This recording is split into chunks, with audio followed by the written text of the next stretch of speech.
After a year on the road, I thought I'd get tired of traveling. The endless clatter of railways, highways, and everything in between. But as my train pulled into the station at Bellariva, I felt every bit as excited as the first day of my journey. A whole year. It felt like a lifetime. The places I'd seen, the people I'd met, of course, the forgotten treasures I'd given a new lease of life along the way. I'm a restorer by trade. Bringing our most beloved possessions back to life is what I love to do. I'd been traveling for months, working my way from one town to the next, fixing everything from family heirlooms to VCRs. Bellariva was my chance to take a break. Unfortunately, that would have to wait until after I'd unpacked.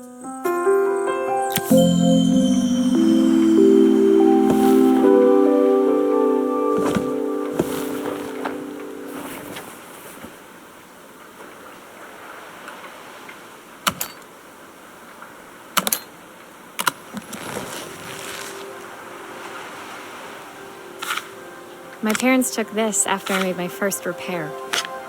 Seems like a lifetime ago.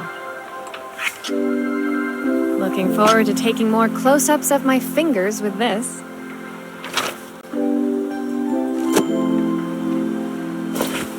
My favorite overalls. These will never go out of style.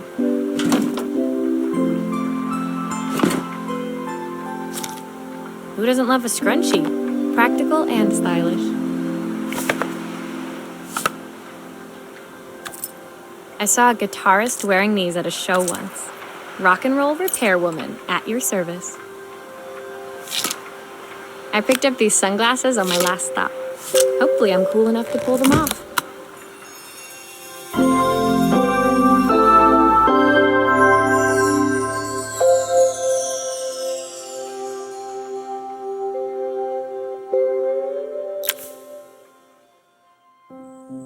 Finally, I'd made it to Bellariva.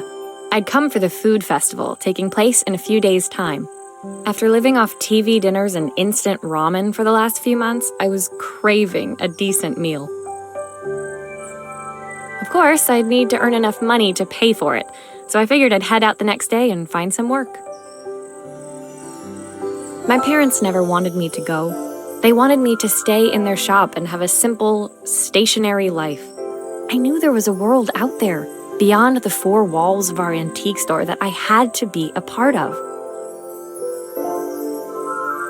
I daydreamed constantly about the weird and wonderful places each of our antiques came from. I loved figuring out their stories, revealing the memories hidden beneath the screws and wires. My story in Bellariva began with a little girl, and a voice she was longing to hear.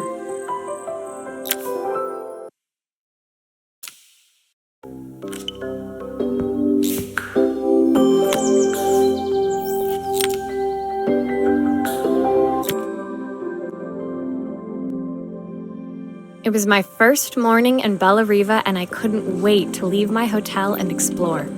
It was a quiet town, its streets and alleyways basking peacefully in the hot morning sun. In the main square, meanwhile, preparations were underway for the festival in a few days' time. As I handed out my flyers, I wondered what the people of Bellariva would need me to fix. So far, everything here seemed perfect. I was starting to worry I'd made a mistake when I felt someone tapping me on the back. Hi, I'm Izzy. Do you know how to fix things? It was a little girl, maybe 7 years old, who must have gotten hold of one of my flyers. She rummaged around in her backpack until she hauled out a battered red cassette deck. My tape is broken and I can't make it work anymore. I tried to fix it myself, but there's this metal thing in the way. Can you try?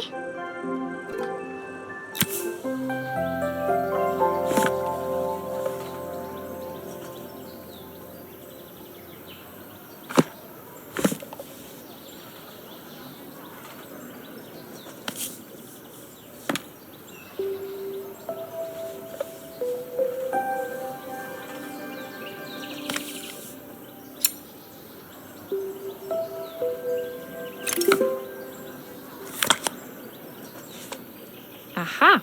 Those batteries look like they need replacing. Luckily, I have some spares.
Why did you do that?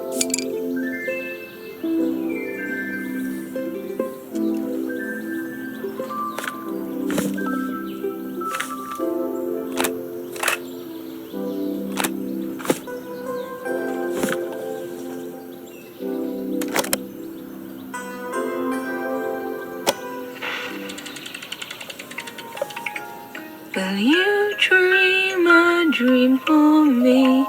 If I sit by your side and hold you so tight, know that I will always love you, even though we both know that we must say goodnight. When it finished, Izzy picked up the tape deck and tucked it carefully into her backpack.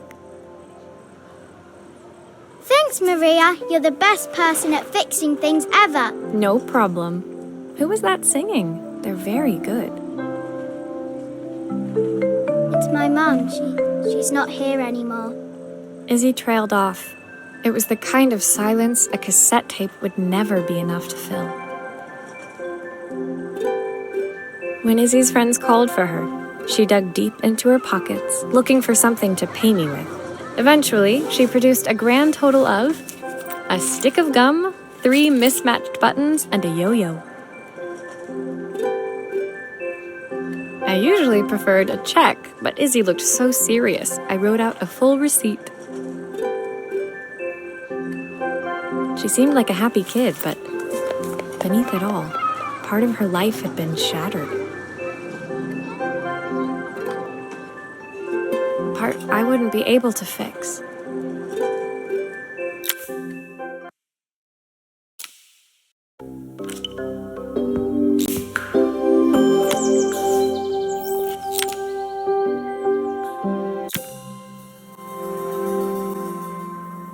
My first repair complete, I spent the rest of the day doing small jobs in and around the square.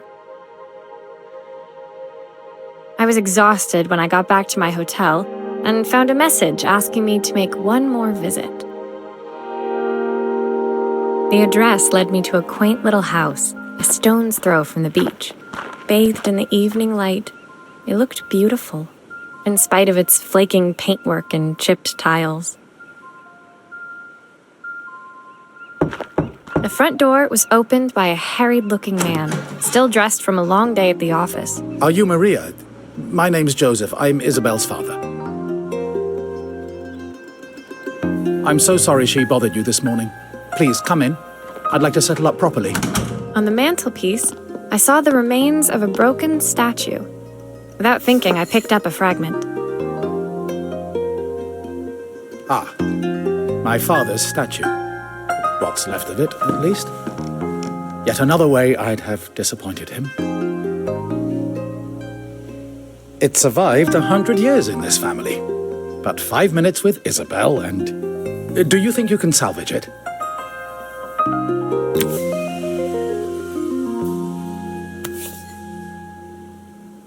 Will you be able to see the glue afterwards? I don't want people seeing the cracks.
Sometimes I think my daughter should come with a warning label.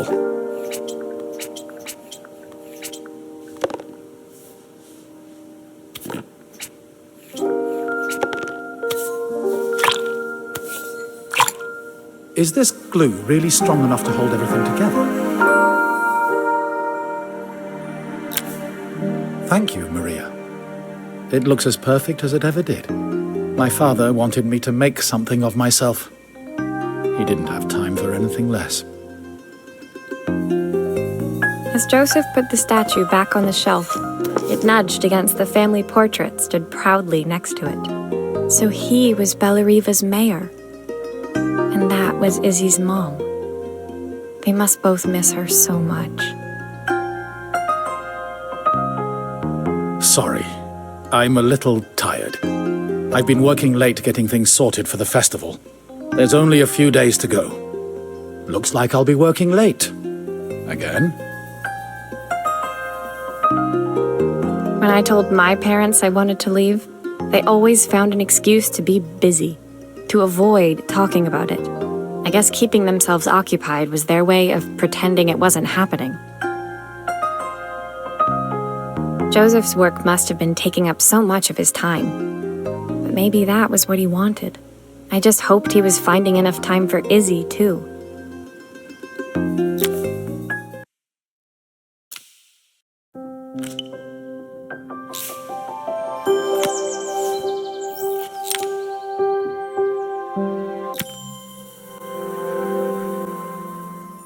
My second day in Bellariva dawned bright and clear.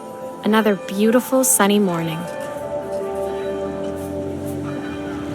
Walking into town, I passed cafes overflowing with customers cradling their morning coffees.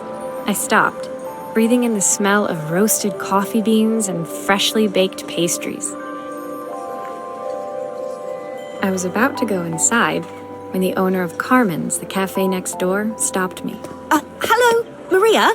Were you here yesterday handing out flyers? I have a job for you.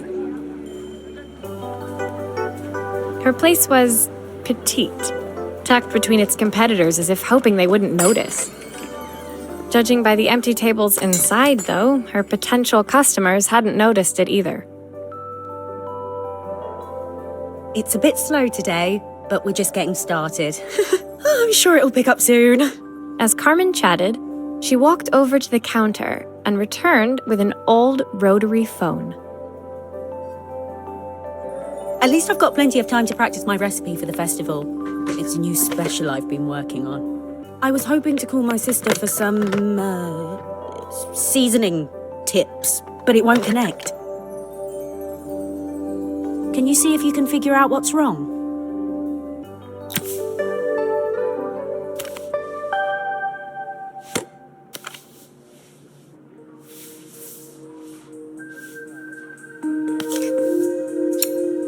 Obviously, we'd normally be much busier than this.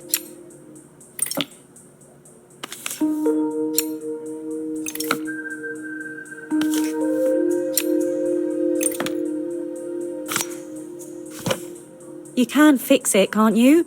I can't afford to replace it.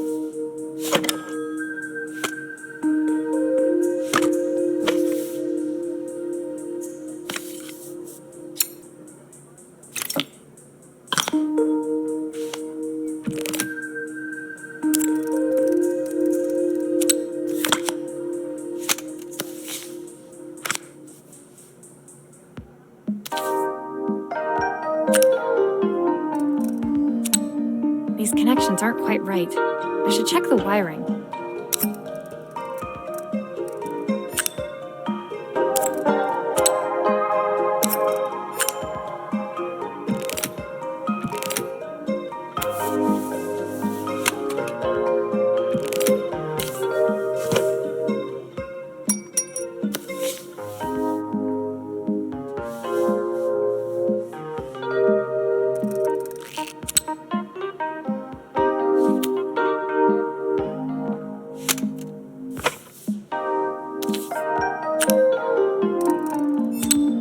Looks like this new circuit board is all hooked up.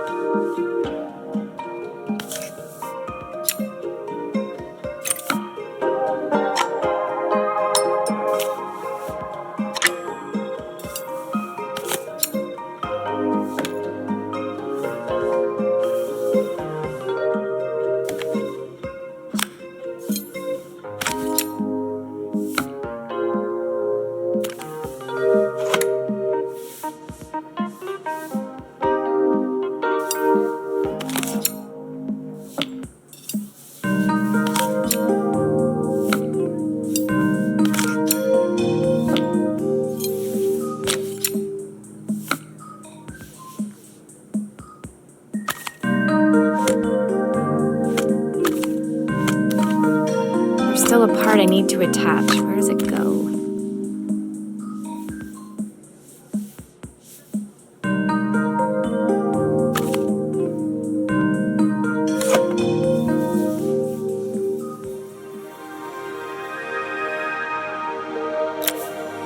When I handed the phone back to Carmen, she seemed almost reluctant to take it from me.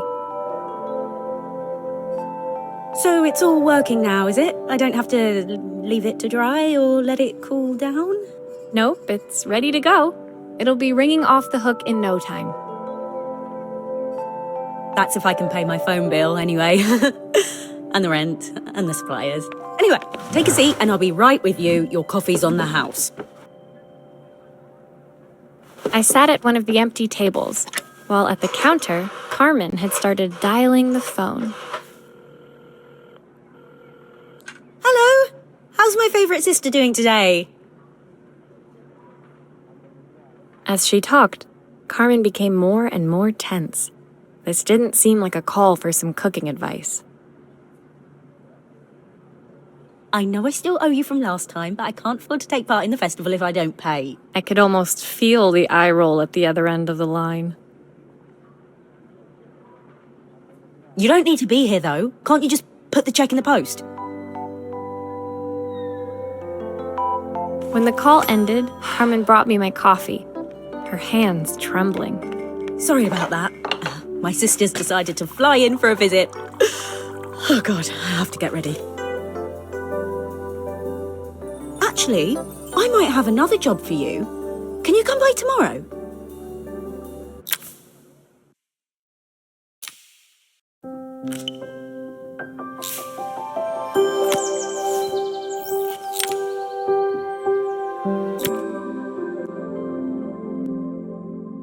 The next day, I'd promised Carmen I'd return to help her get the cafe ready for her sister's arrival.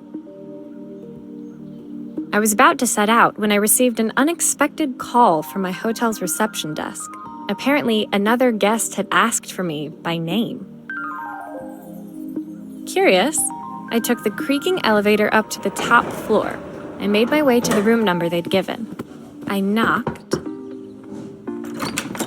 Are you here about the camera? It's about time. The woman in front of me was immaculate. Not a hair out of place or a crease to be seen. My sister tells me you know how to fix things. I'd usually go to an expert, of course, but in this town... So this was Carmen's sister? The two of them couldn't have been more different. Inside her room, I saw a beautiful reflex camera, any professional photographer's dream. The viewfinder is completely dark. I can't see anything through it at all. I assume you can figure out what's wrong?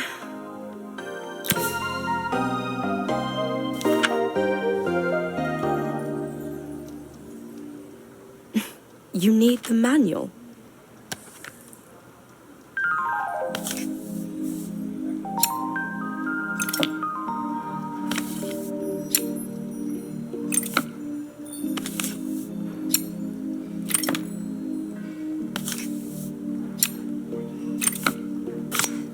I don't suppose you've fixed anything this valuable before.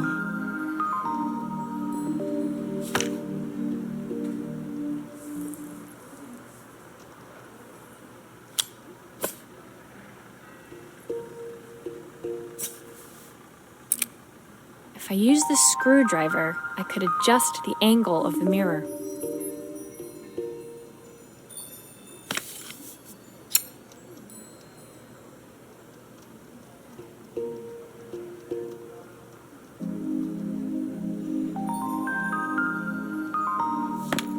Perfect. Now the viewfinder should be working.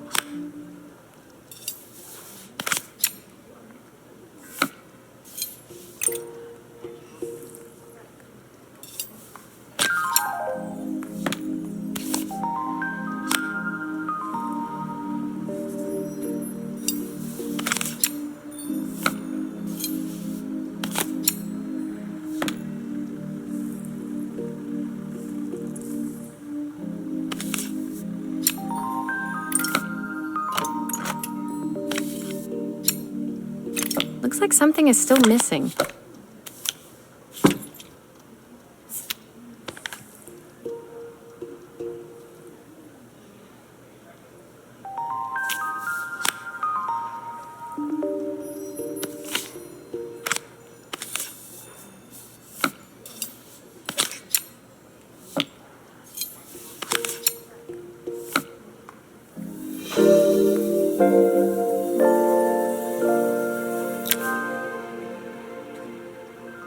I felt a pang of envy as I handed the camera to Helena.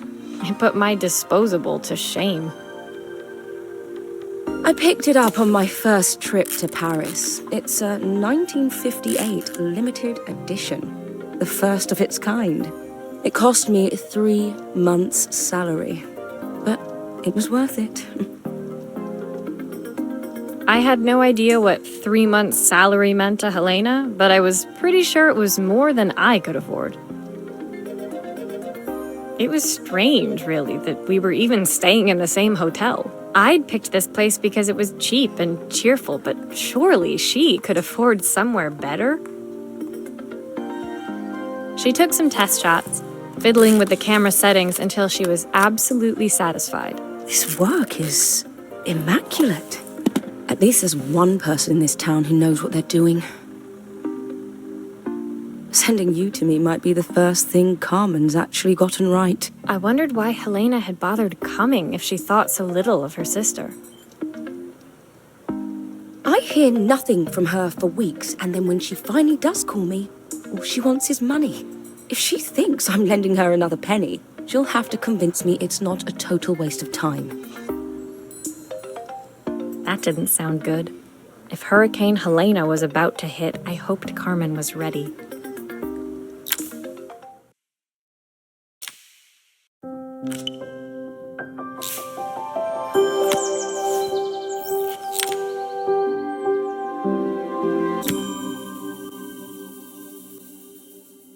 The sun was setting over Bellariva by the time I reached Carmen's cafe. From the outside, it looked as quiet as ever, but inside, I found Carmen cleaning like her life depended on it. Maria! Oh, don't mind all of this. If Helena finds one speck of dust in here, I'll never hear the end of it. Carmen seemed pleased to see me, but I sensed the fidgeting tension beneath each sweep of her mop. Trying to live up to the standards of someone like Helena seemed like an impossible task. I hope you didn't mind fixing the camera for her. She was furious when it broke. I really need this to go well. If she doesn't lend me the money, I don't know how long I can keep this place going. Carmen led me to a back room, where she'd laid out the components of what looked like a neon sign. I had this made when I first opened the cafe, but I'm hopeless with electronics. So there was supposed to be a sign outside. This might explain the lack of customers. I'd like to put it up before Helena gets here. Can you give it a try?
think the whole thing is supposed to light up.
I don't know, it's a bit, flat. Maybe if it flashes, it'll really catch people's eye. Great idea. I think I have a spare part that could do that.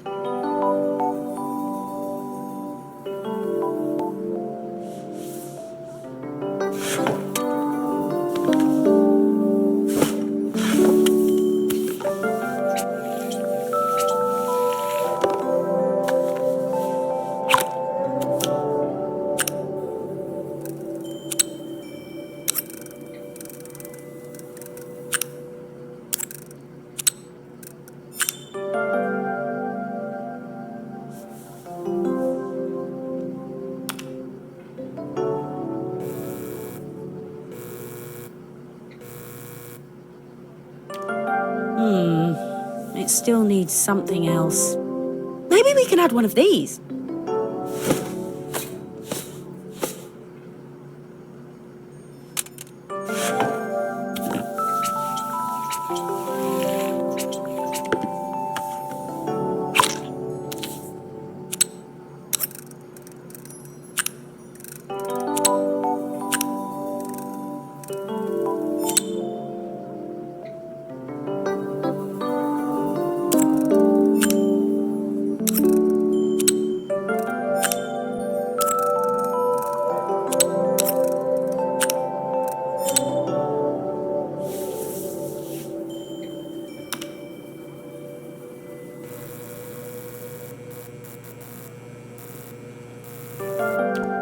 I think the whole thing is supposed to light up.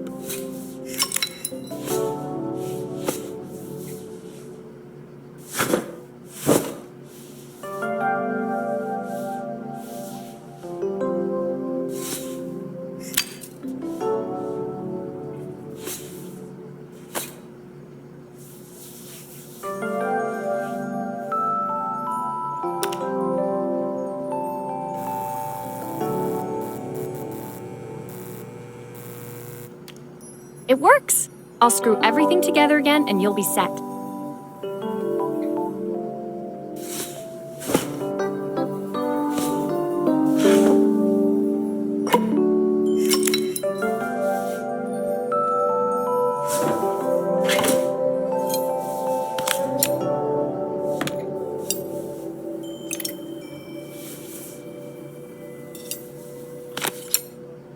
I think I've missed a screw somehow.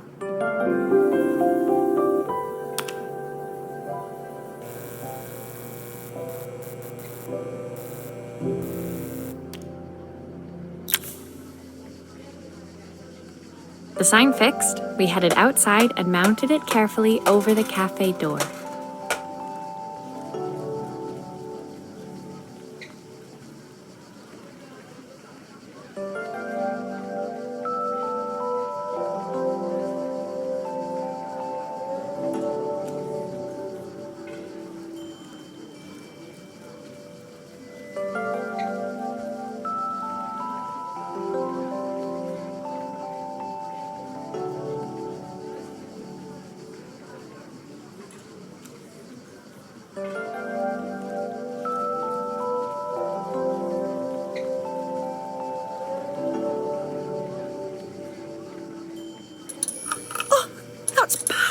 perfect, Maria. It looks just how I imagined it.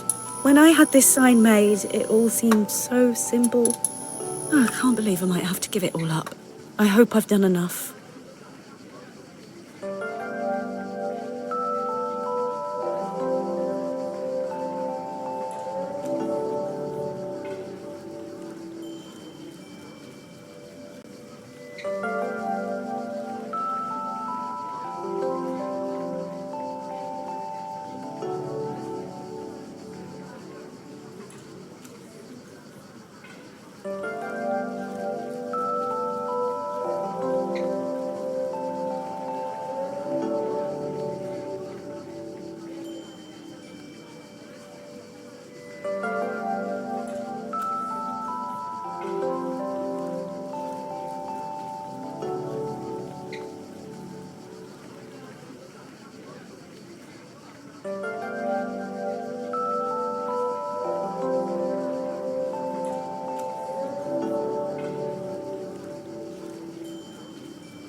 The smile froze on her face as she spotted something over my shoulder.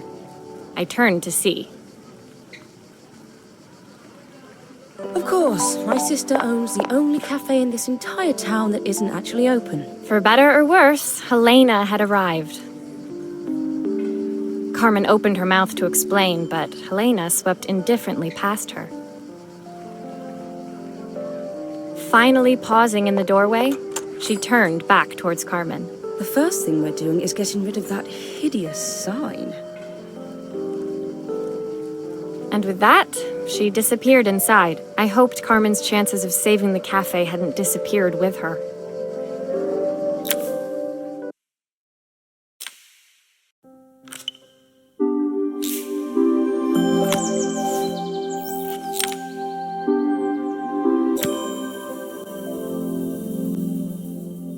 It was the day before the festival, and the whole town was busy getting ready. I had more work than I knew what to do with. When Joseph called with another job, I was craving the cool quiet of his and Izzy's seafront house. I'd barely reached their front door when I heard someone calling me. Psst, Maria, I need your help. Quickly, it's top secret. It was Izzy, peeking out from the side of the house. She beckoned for me to follow her. She led me through to a beautiful, unruly garden overflowing with flowers of every color. Nestled among them was a playhouse, its doorway almost completely obscured by a towering rose bush. You have to squeeze past it and breathe in real small, like this. Izzy took in a big gulp of air and crawled through the gap and into the playhouse. I hadn't planned on crawling in the dirt today, but the life of a repairwoman never did run smooth. On the table inside, there was an electronic toy. Not exactly the usual stock in my parents' antique shop. I had an accident. I didn't do it on purpose or anything, but it won't turn on anymore.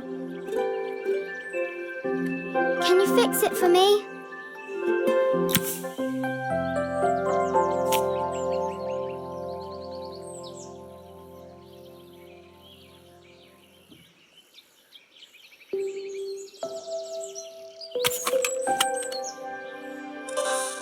Why does it sound so scary?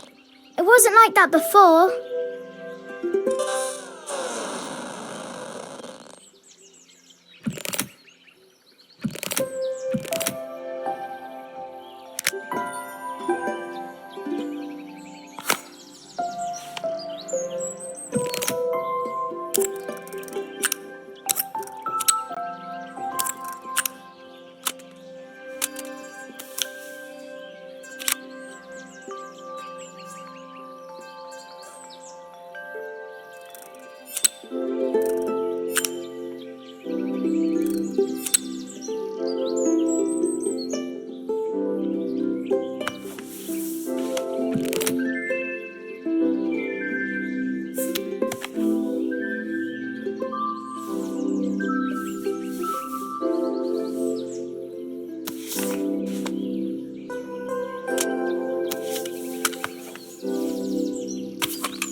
Do grown-ups play games as well?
Is it meant to look like that? It's weird. I don't like it.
Can you show me how to play? I tried before, but it was so hard.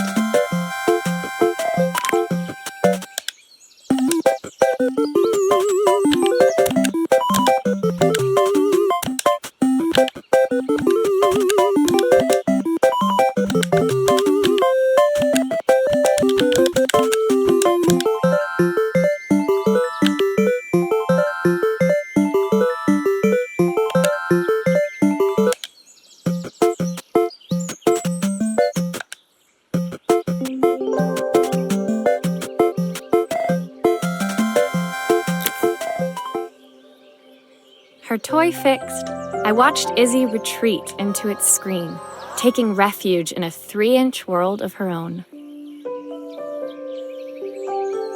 Well, I'd better head inside. Your dad is waiting for me. Please don't tell him about the game. He'll think I broke it on purpose. Why would he think that? Because, well, I kind of dropped it really hard at the wall. Izzy looked down, scuffing her shoes on the worn floor of the playhouse. My dad said I have to go to this stupid festival tomorrow and put on a stupid dress, and I don't want to. All he cares about is working. He never wants to see me unless it's for his job. I'm not going. He can't make me. With that, Izzy dove back through the rosebush and disappeared into the wilds of the garden. She was so young. She couldn't be expected to see that her dad was struggling too.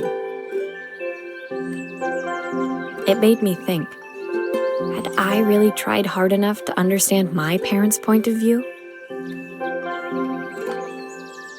I was so focused on the adventures ahead of me, maybe I didn't care enough about leaving them behind.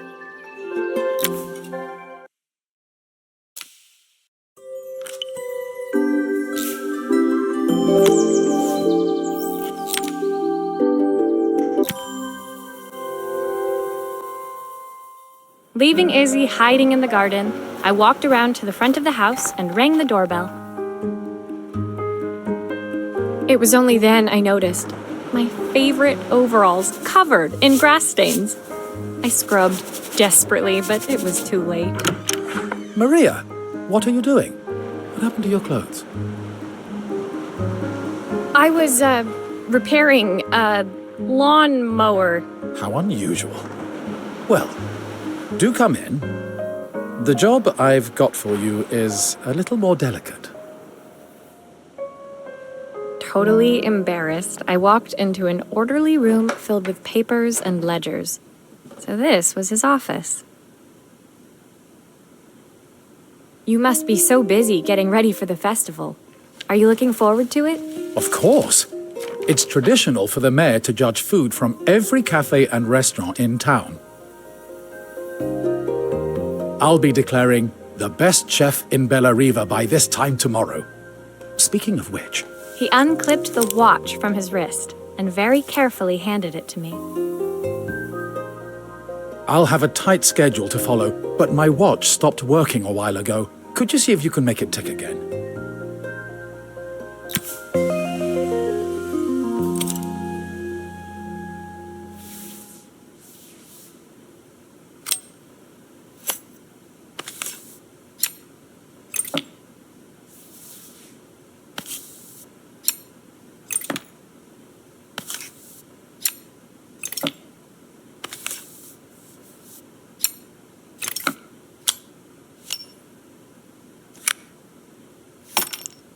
The main plate has completely cracked. I'll need to replace it.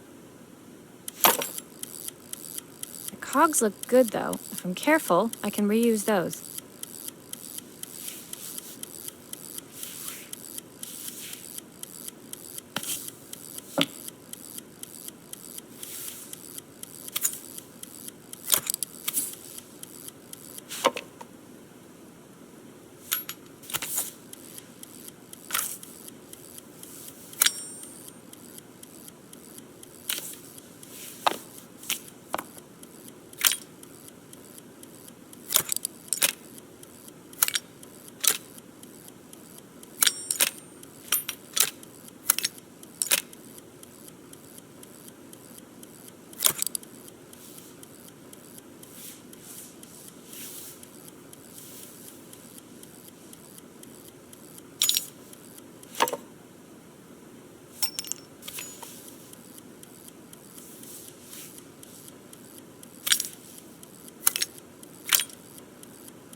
Are you sure it will all fit back together?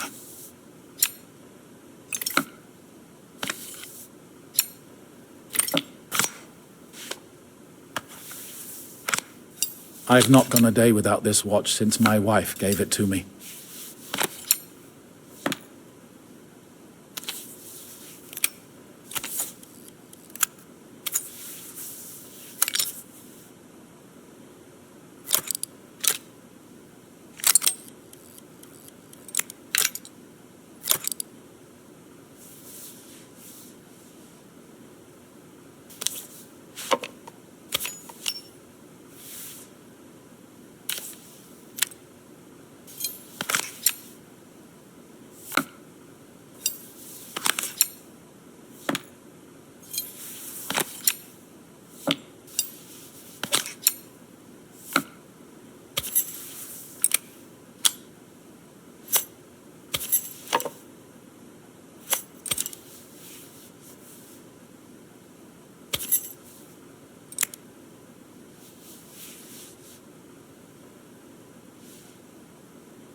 watch back to Joseph, my fingers traced over the engraving on the back.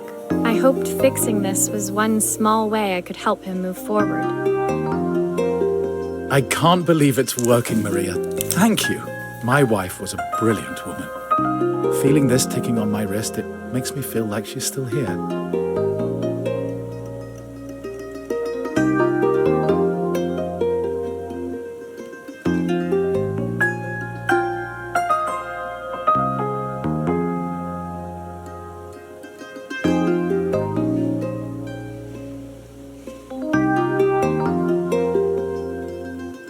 As I handed the watch back to Joseph, my fingers traced over the engraving on the back. I hoped fixing this was one small way I could help him move forward. I can't believe it's working, Maria. Thank you. My wife was a brilliant woman. Feeling this ticking on my wrist, it makes me feel like she's still here.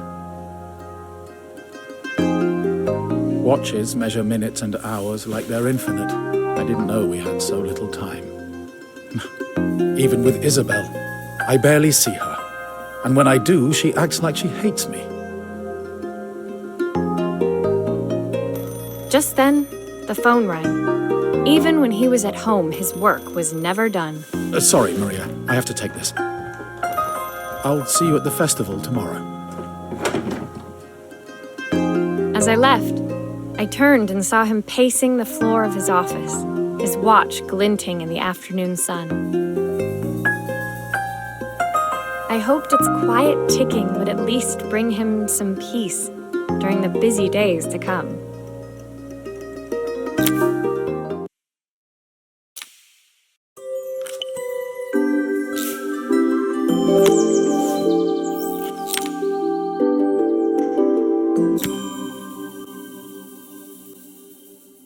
When my last job of the day brought me to Carmen's apartment, the door was opened by someone I didn't expect to see, Helena.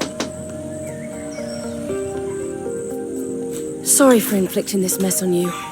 Carmen's never seen a knick-knack she doesn't want to buy, apparently. Carmen's apartment was a little chaotic, but totally charming. It was easy to imagine her living in a place like this. It definitely wasn't Helena's style. She seemed more upmarket than flea market. I wondered why she was even here.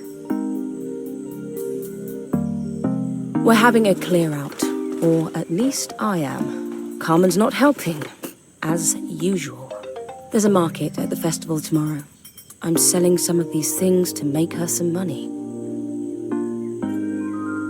She says she has nothing when there's all this stuff right under her nose. Helena stepped delicately past the items on the floor and reached down to pick up one from the pile.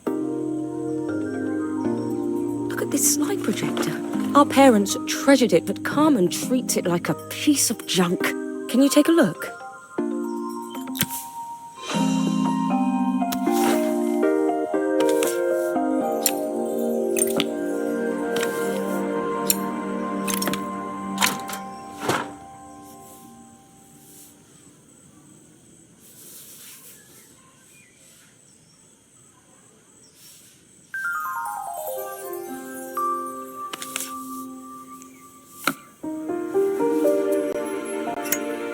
That light bulb is completely smashed.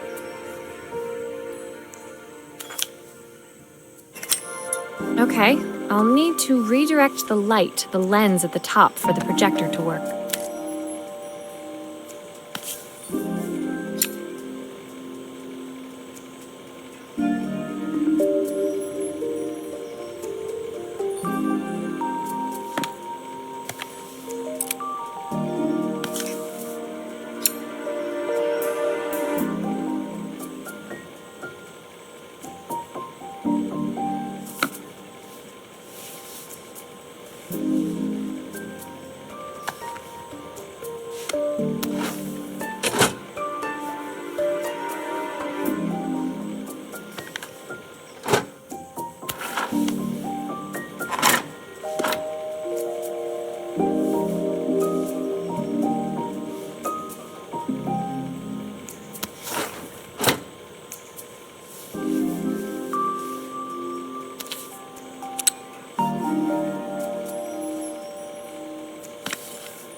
Oh, typical.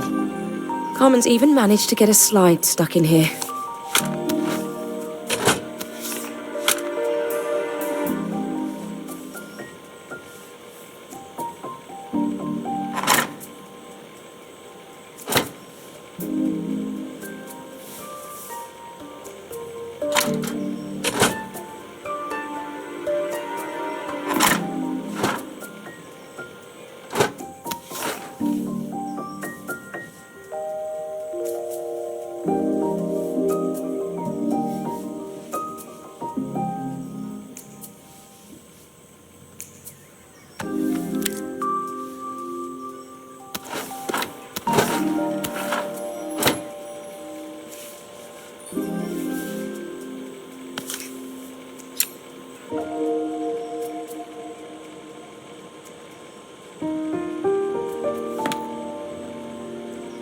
I was so excited when I moved to the city.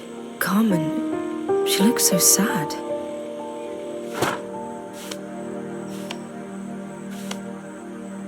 Here's the clicker you'll need to attach. God knows how Carmen broke that as well.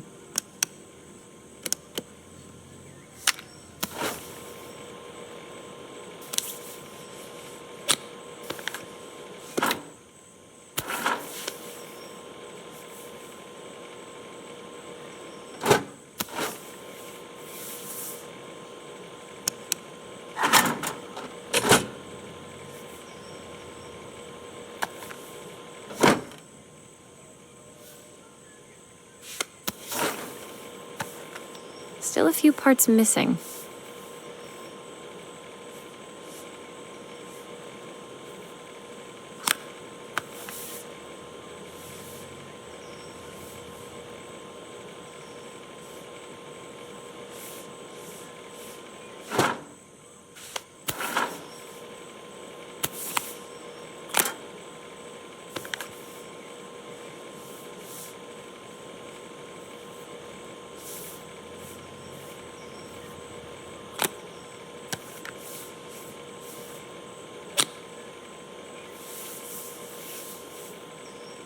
Looks like there's still a screw missing.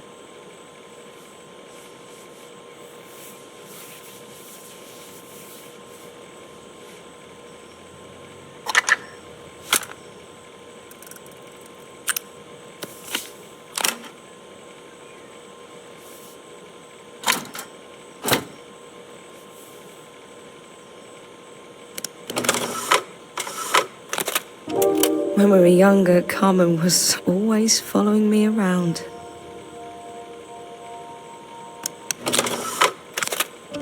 I suppose she looked up to me.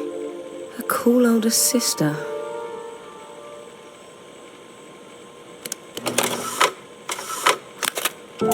She used to ask me when I was coming home, but I was always too busy.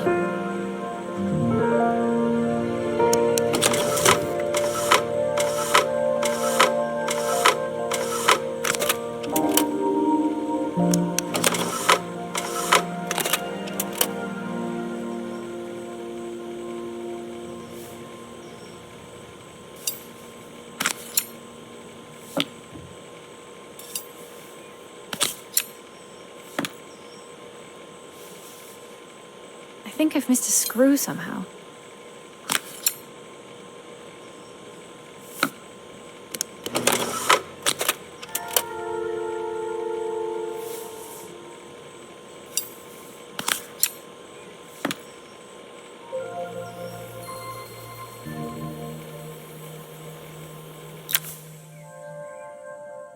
Helena was transfixed, staring at the two young sisters the projector had brought glaringly into focus. I never meant to let her down. But you haven't, have you? You came all this way just to help with the cafe. Plus the money.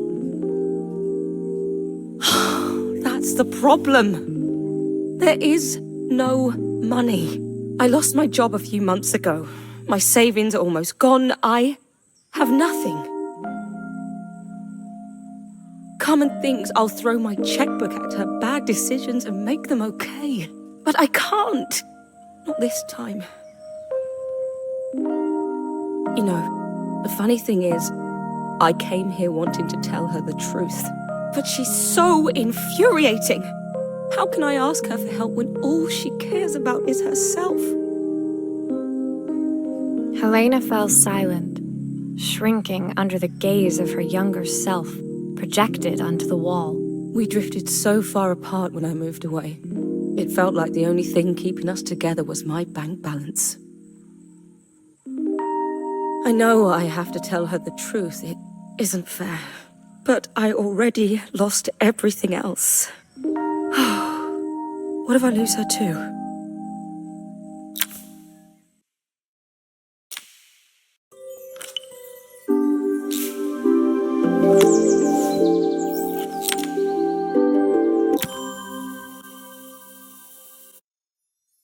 The day of the festival finally came, and after all my hard work, I was ready to put down my tools and pick up a fork. The smell as I entered the main square was incredible. Each stall was selling food even more delicious than the last. The competition would start any minute. Most stall holders were waiting anxiously for the mayor to pay them a visit. All of them, that was, except Carmen, who was still frantically chopping vegetables and stirring pots. Maria! Thank God you're here. Can I ask you the world's biggest favour? Helena was supposed to help me run the stall today, but she never turned up. Probably too ashamed to show her face. I can't believe she lied to me. Carmen was stirring so furiously she was in danger of tipping the pot over altogether. The mayor will be here any minute for the judging, but I'm almost out of my special. She wasn't really going to ask me, was she? Not on my day off. I have a stove ready to build and everything. Can you set it up and make me a spare batch?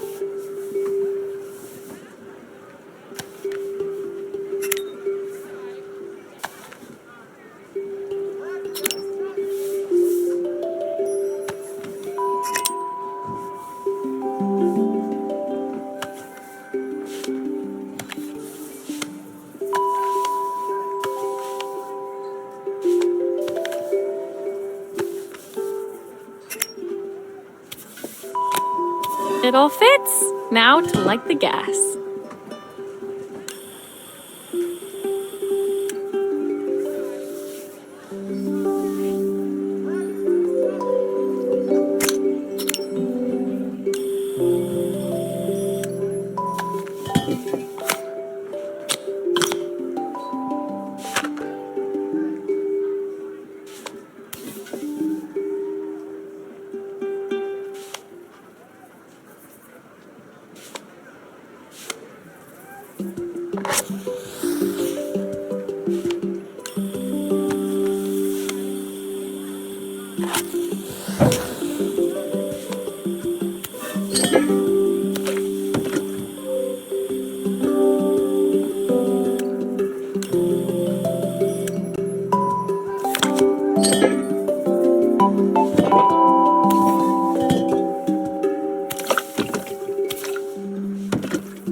think that pot is really boiling now. Smells great if I say so myself. Here are the ingredients that Carmen's given me. What to add first?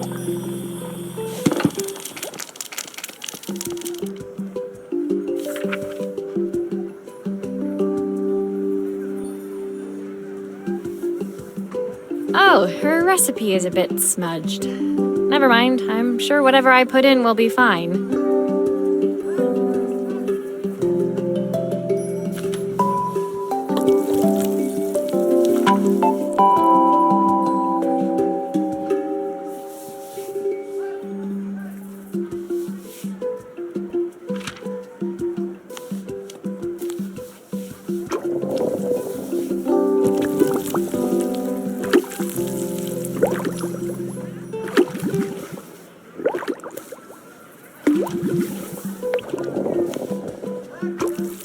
That looks good. I'll scoop a spoonful when I'm ready to serve.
My part done, Carmen took over and added the finishing touches.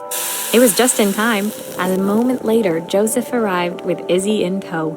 Carmen anxiously handed them both a serving. That was so tasty. Can I have some more, please? Well, you've certainly earned yourself a loyal customer in my daughter. We have a few more meals to taste, but so far you are one of the best. Good luck. Joseph and Izzy looked so happy together. Maybe the festival was doing them some good after all. Carmen, on the other hand, seemed annoyed. But why, when it had all gone so well? I wish Helena was here to see this. She's so convinced I'll never succeed at anything. She wants what's best for you. She's just not very tactful about it. Yes, I know. Even when I was a kid, she pushed me when no one else did. I just wish she hadn't lied to me. But then, I've asked so much of her over the years. I never stopped to think how much she actually had to give.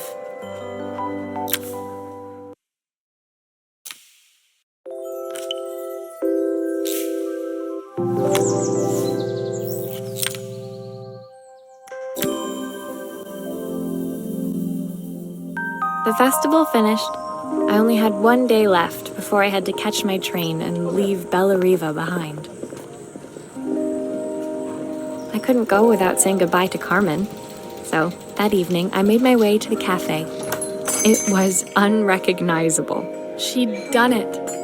Best food in Bella Riva. Half the town was outside waiting to see what the fuss was about. Maria! My favorite sous chef. Come on through. It was Carmen, acting every inch the successful cafe owner she deserved to be. Even Helena was there, serving the coffees. This was the last place I expected to see her after yesterday's drama.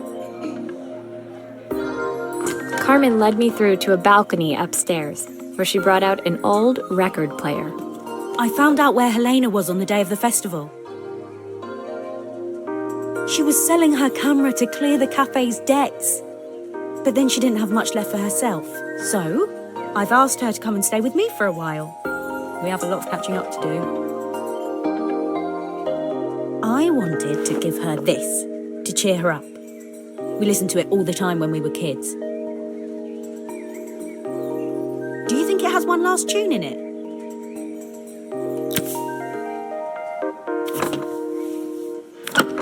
Okay, let's see what happens when we turn this on.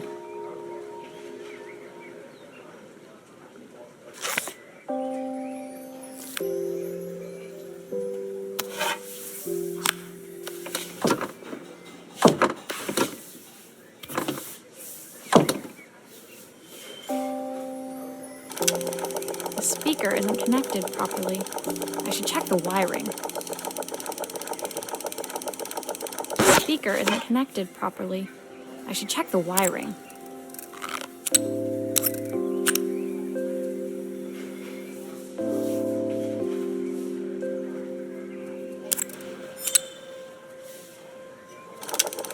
The speaker isn't connected properly. I should check the wiring.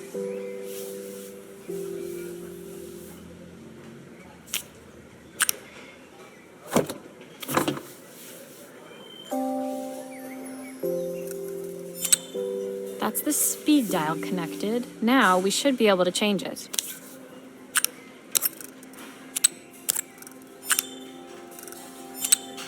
I think that should do it. This record should play beautifully. It's spinning the wrong way. How can I get it to play in the right direction?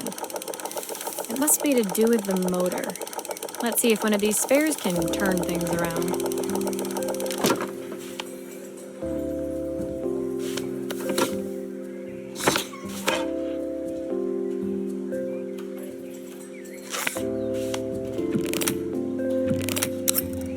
If I turn the volume up, I should be able to hear it now.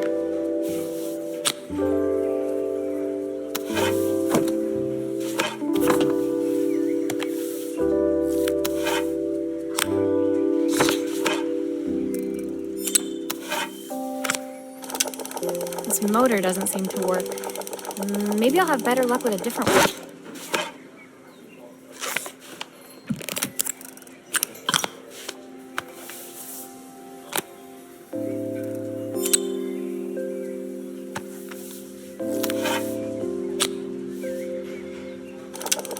Well, it's playing in the right direction. I should check it's turning at the correct speed.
Looks like something is still missing.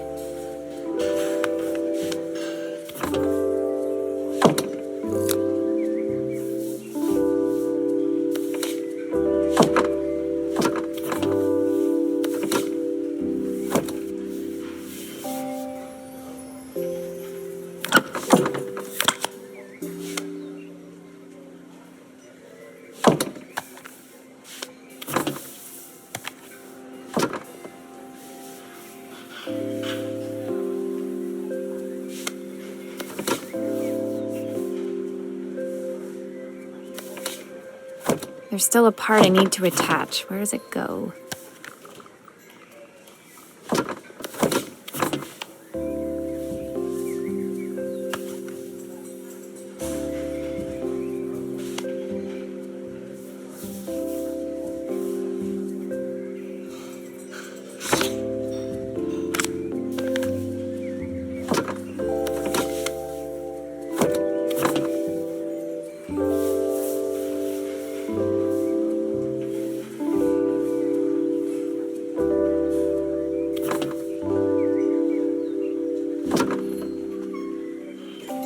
few parts missing.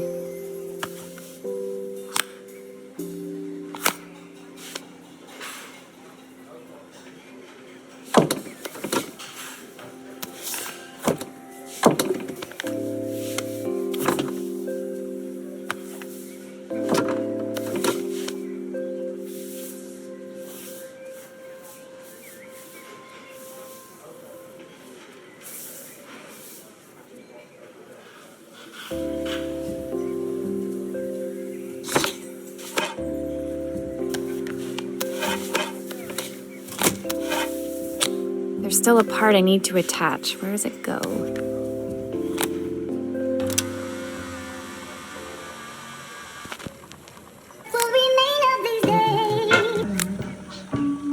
The sweetest word I've ever heard.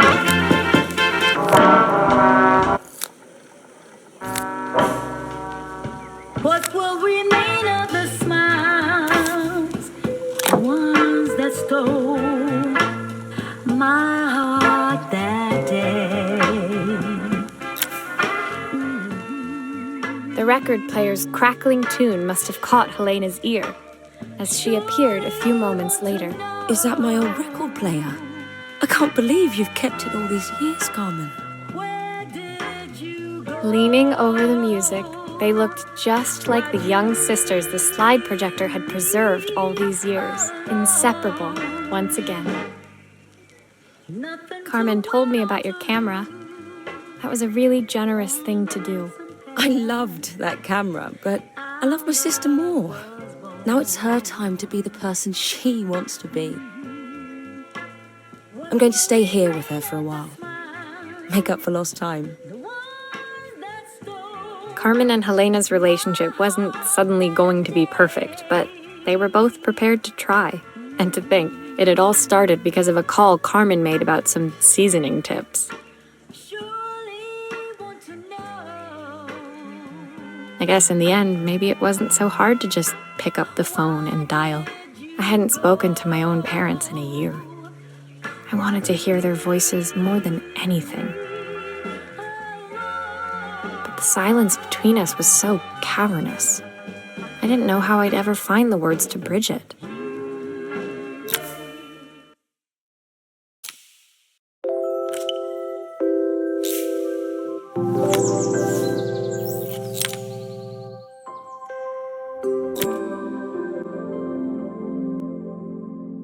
My final morning in Bella Riva, I received one last call out to Joseph and Izzy's house. I knew I had to pack, but I figured I could squeeze in one final job before I had to leave. When I arrived, I found Joseph tidying up his wilderness of a garden. The playhouse was already cleared. Inside, I could see Izzy happily testing out her screw-driving skills on the back of her cassette deck. You've made quite the impression. Izzy, tells me she's going to be a repairwoman like Maria. I'm sure she could be anything she wanted if she put her mind to it. She could. She's a brilliant child. Spending the day with her at the festival, I haven't had so much fun in ages. I wanted to give her something before she starts to forget. Inside, the house was transformed, flooded with light and the sounds of the garden. It felt alive again. This would be my last repair in Bella Riva, but it felt like it was the house that had really been restored. It's a music box. It used to play beautifully, but now when I wind it up, nothing happens. I'd love for Izzy to hear it sing again. Can you help?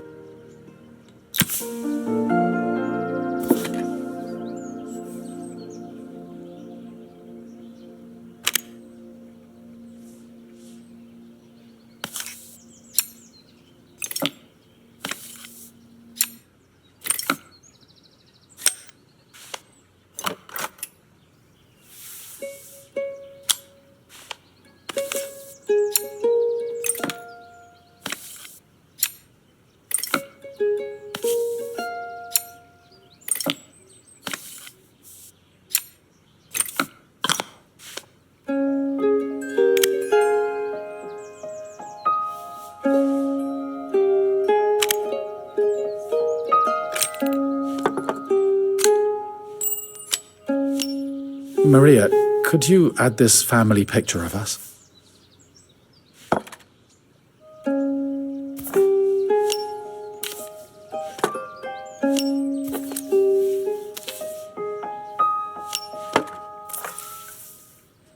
This mechanism is completely broken. I'll need to take it all apart before I can fix it.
Perfect. The mechanism is good as new.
I think that's everything back together again. I should play it to make sure.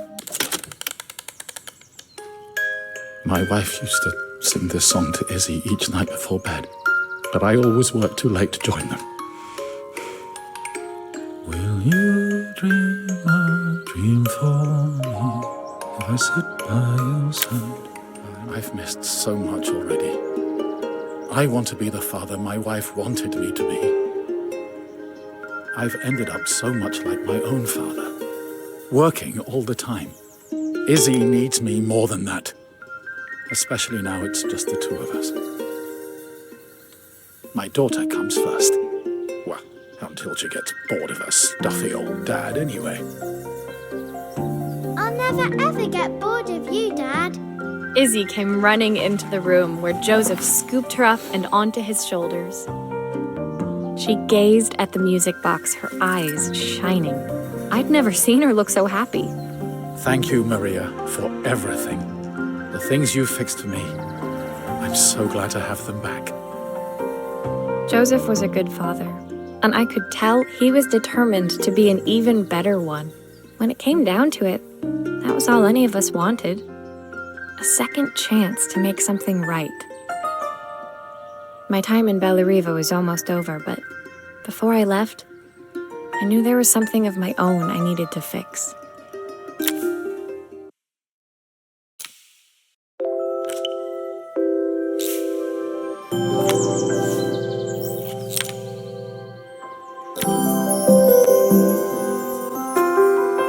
My time in Bellariva was almost at an end. Another chapter finished in a story whose ending I hadn't felt ready to write.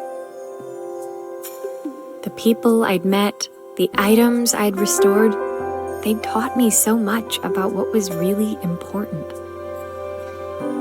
Pulling out my suitcase from beneath the bed, I remembered the day I stole it from my parents' shop, the day I left.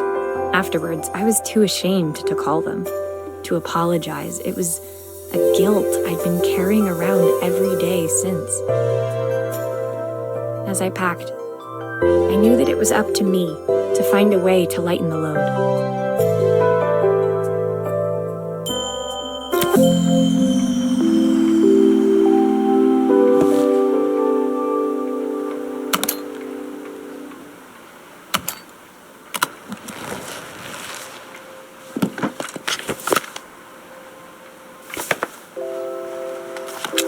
My train ticket. I can't believe it's time to leave Bellariva behind.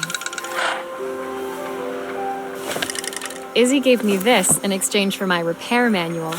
She'll be a pro in no time.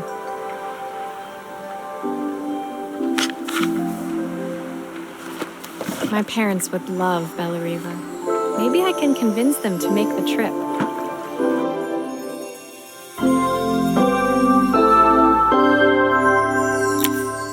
My suitcase was full, but it was my heart that felt heavy as I made my way to the station.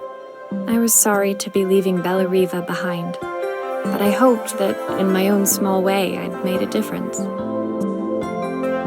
Helena and Carmen's reunion was possible because they'd learned to overcome their differences.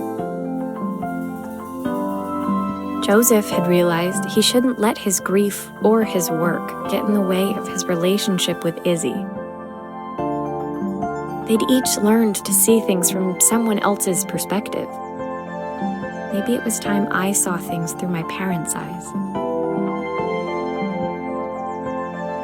I knew it would be easier to jump on the next train, put even more distance between us, but I finally felt ready to talk to them. I just didn't know if they would feel the same. Did I even remember their number? I wasn't sure until I reached for the phone and it all came flooding back.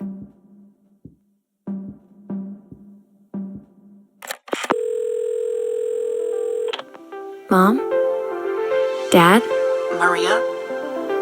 Is that you?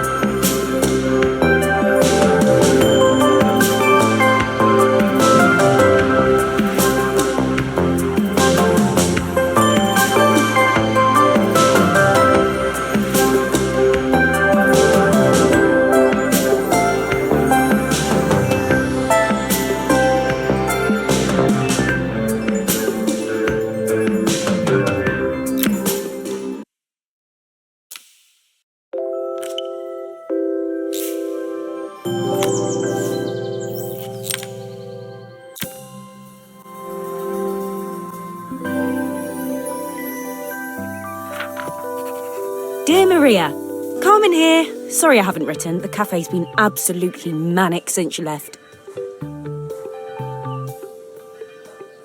Luckily, I have Helena here to help.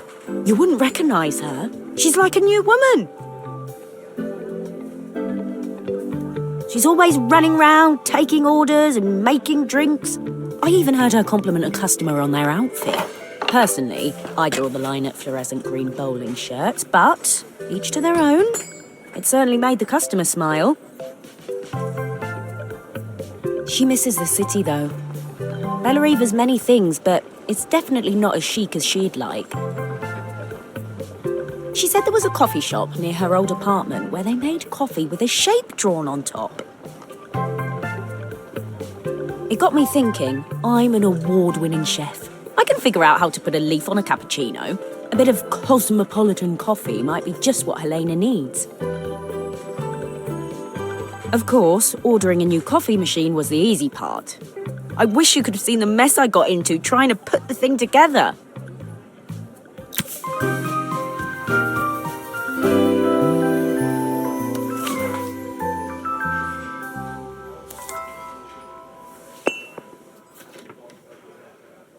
I saw Maria use her screwdriver 1,000,000 times. Taking this apart will be easy.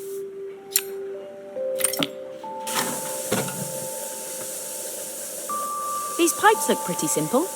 I should start with them.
Oh, I wish Maria was here. She'd know how to put these pipes together.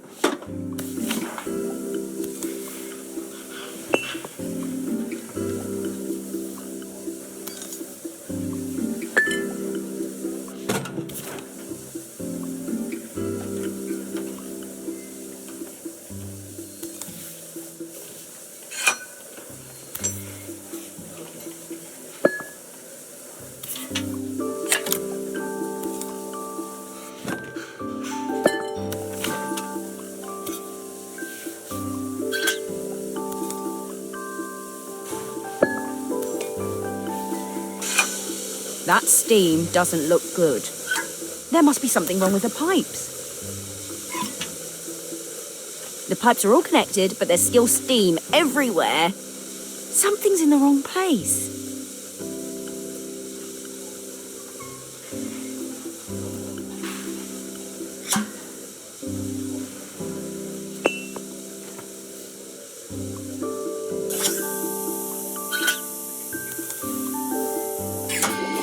Why is there so much steam?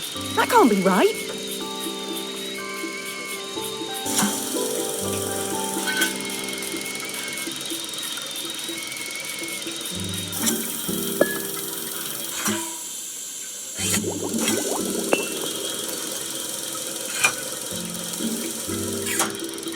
Finally, no more steam.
parts supposed to go in there?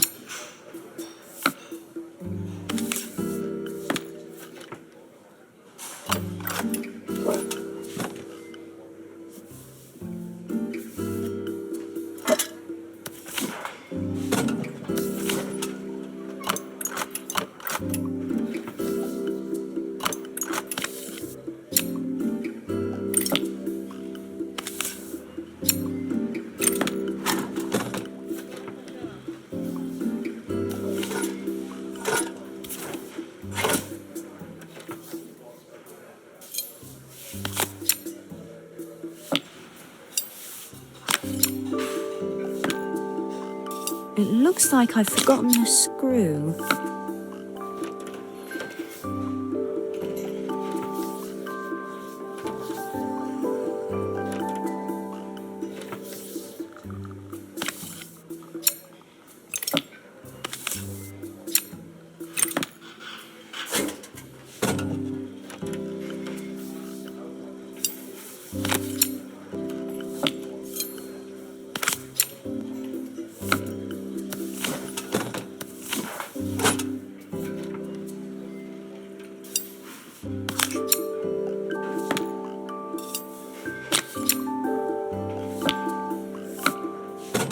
I think that's everything.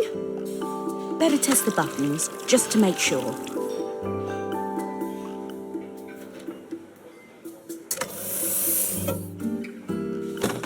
All done.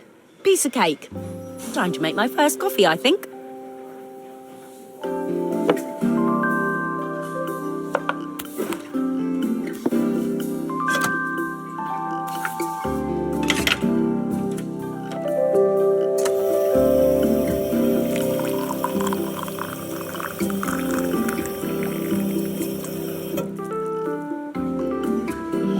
Smells delicious. Now to make it look magical.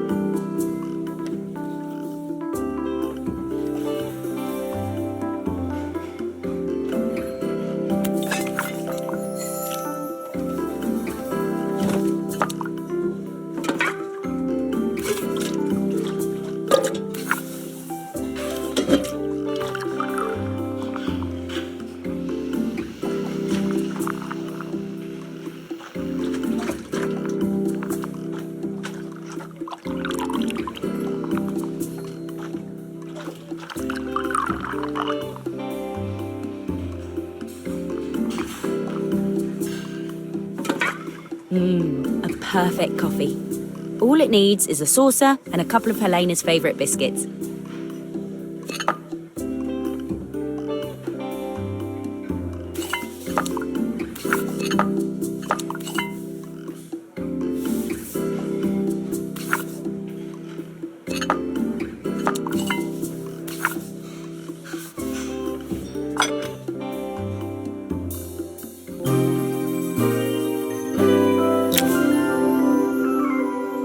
I was feeling more has-been than coffee queen by the time I'd made a drink fit for human consumption.